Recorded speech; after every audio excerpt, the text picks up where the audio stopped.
Winners from yesterday's Strassenfest parade have now been announced. More on that. Plus, Ferdinand Town Manager Chris James joins me for Monday with the Town Manager, and Carla Striegel Winner is tonight's guest on Inform. All of that and much more is up next here on the 18 WJTS News.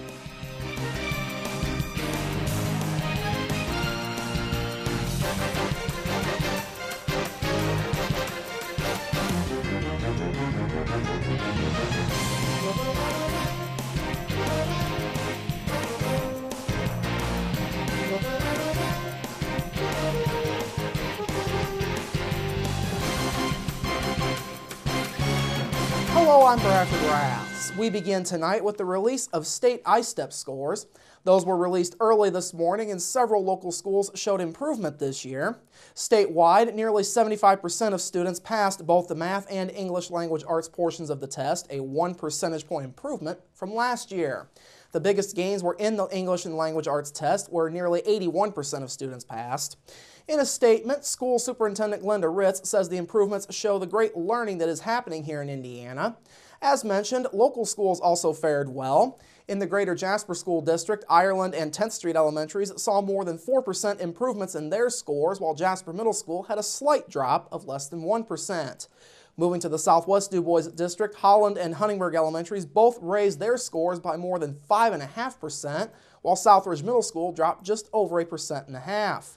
The Southeast DuBois School District had the 4th highest scores in the state. That was led by Ferdinand Elementary's 98% passing rate. The other schools also saw gains, with Forest Park raising their scores by 6% over 2013. Meanwhile, Northeast DuBois' scores were all over the charts. Celestine Elementary's scores dropped by 13.5% from last year. However, the other two schools that took the I-STEP in the district saw big increases. DuBois Elementary raised their scores by 10%, while DuBois Middle School's scores were up by just over 3%. Moving around the viewing area a little bit, the North Spencer School District saw Chrisney Elementary and Heritage Hills Middle School post gains in their scores, while the other three schools saw minor drops. Finally, the news was not at all good for Pike County schools. The district had the 6th largest drop in scores in Indiana from 2013. That was led by a nearly 11% drop at Winslow Elementary. Pike Central Middle School saw a nearly 8% drop, while Otwell Elementary's scores fell off by nearly 7%. Now, state education leaders are bracing for a possible drop in scores in the coming years as the state adopts new tests conforming to federal requirements. In fact, a new test is set to be used this coming school year. It's the 3rd time that the test has been retooled since 2009. A second test is then set to be developed for the 2015-2016 school year. In other news this evening, a Central Indiana man was taken into custody following a domestic dispute last night. At 6:40 p.m., Huntingburg police were called to a residence in the 200 block of West 20th Street on this reported incident. When they arrived, police spoke with Jamie Zink. Zink told police that her ex-husband, 31-year-old Travis DeLagrange of Marion, assaulted her after he brought the couple's children back to her residence. Police say DeLagrange yelled at Zink, then grabbed her by the back of the neck and threw her into the roadway. These claims were supported by marks on Zink's neck. DeLagrange left the residence after the incident, but a DuBois County Sheriff's deputy pulled him over just north of Jasper. DeLagrange was then arrested and lodged in the DuBois County Security Center. He is facing a level 6 felony for domestic battery. It's a level 6 felony since the incident took place in front of a child under the age of 16, according to police. A book written by a St. Meinrad monk has received a high-profile endorsement. The Indiana Bicentennial Commission has endorsed a book of Abraham Lincoln plays written by Father Gavin Barnes, OSB, as one of its legacy projects for the upcoming state bicentennial celebration in 2016. Now, the book is titled The Indiana Years and Between Friends, Plays About Abraham Lincoln. It was written as part of the 1959 sesquicentennial celebration at Lincoln Boyhood National Memorial. One of the plays in the book, known as Between Friends, is a story of President Lincoln's friendship with Union Civil War generals Ulysses S. Grant and William Tecumseh Sherman.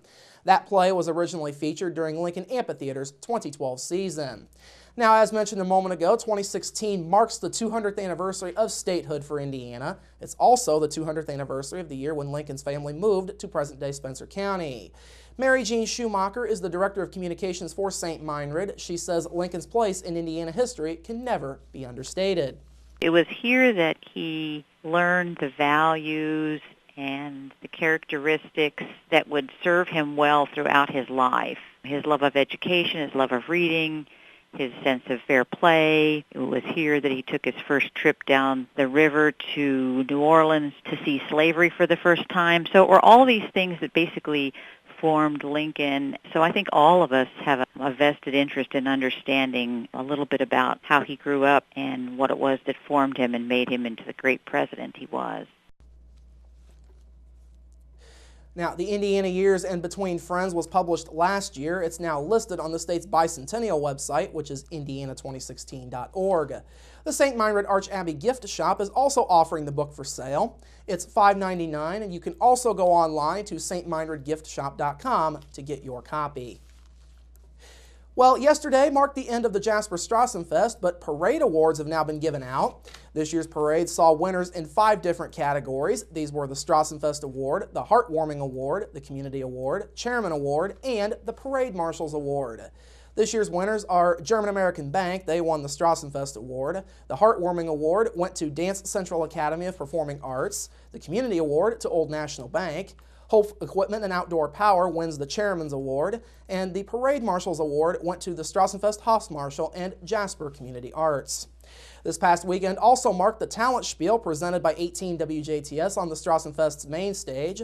The Pink Cadillac dancers, comprised of Hannah Seibert, Celeste Eby, and Karis Wigand, took home the top honors this year. Otis Berry took second place with Hank Williams Sr.'s Your Cheatin' Heart, and Laura Whitty and Hannah Vollmer took home third place. Now, WJTS is set to air several Strassenfest events over the coming weeks. This year's Strassenfest pageants will be airing this Friday night at 7:30 p.m. following our evening newscast, and again this upcoming Sunday afternoon at 2 p.m. The Talent Spiel will air next Wednesday night at 7:30 p.m., and yesterday's parade will air next Thursday night at 7:30 p.m. Both events will air again as a double-header on Sunday, August 17th, starting at 2 o'clock with the Talent Spiel. Finally this evening, the DuBois County Sheriff's Department is set to do a phone system upgrade, and folks will have to adapt over the next 24 hours. Frontier Communications will be installing a new phone system at the DuBois County Security Center during the day tomorrow. The department says the current phone system dates back to 1990 when the jail was originally built. The department is warning the public that delays in reaching the sheriff's office may occur between 11 o'clock and 1 o'clock tomorrow. They are asking that you call 911 for any emergency calls, and non-emergency calls should be directed to County Dispatch at 482-9111. Further information can be found by going online to DuBoisCountySD.com.